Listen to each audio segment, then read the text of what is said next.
It's been an ongoing saga.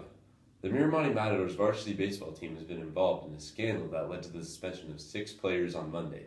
The cause for the suspension is allegedly linked to an incident in violation of team rules at this past weekend's tournament at Fort Bragg. We continue our coverage of the scandal out in Orinda with our news correspondent Chris Berg. Chris, what can you tell us about the mood over there at Miramonte? Well, Jack, there definitely is a buzz going around this Miramonte baseball program, but there's one common word: focus. They're trying to stay focused for the upcoming games ahead. However, some of the players have differing opinions about the suspensions of these players. I got some of them. Can you describe the incident? Some players had some very poor decisions and decided to drink on a school trip, baseball trip, tournament. There's in one room with a couple of the players, there was alcohol, and 4 other players were also breaking curfew and were outside of their rooms. Do you feel like that the suspension of these players was justified?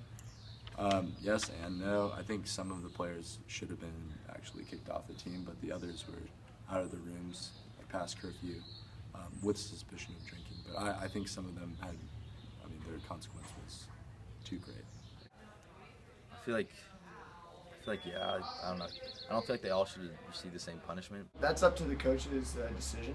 It's not, I don't have any say in that. So whatever the coach says, I say I'm with that. Okay. How's the team going to move forward from this incident? We're going to give it all we got. We have three games left in the season. 4 games left in the season. We have to have 3 wins. We're just going to keep playing like we've been doing all season. Just got to keep working and don't let it distract us. There are 3 key games coming up for the Miramonte baseball team against Dublin, Alphonse, and Camp Linda. We'll have to see how it turns out. Now back to you, Jack. Thanks, Chris.